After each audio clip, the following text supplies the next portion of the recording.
So now that our data access layer facade is actually ready, let's try and go into our customer service, because now we actually want to start using this Tier facade finally. So what we want to do is, we have a few options. If we want to make this customer service more unit test friendly, then we actually want to make this a public constructor right here, and this is how you make a constructor, of course.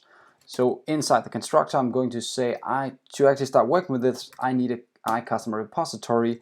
Let's just call it repo for now. And that customer repository, I want that to put inside a local variable. Now I'm using this, I want to show you something here, because I want to show you guys how to use this keyword, which is not something we've done so far. So I'll call this repo like this, and then I'll say this.repo.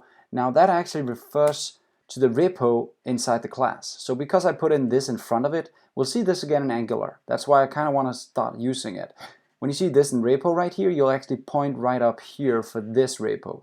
But the other repo, if I do not put anything in here, then that will actually point to the one inside the constructor or inside a parameter list. It could also work for a method, right? So notice the difference here. When I put in this in front of repo, it's actually for the class, so it's looking for a variable inside the class.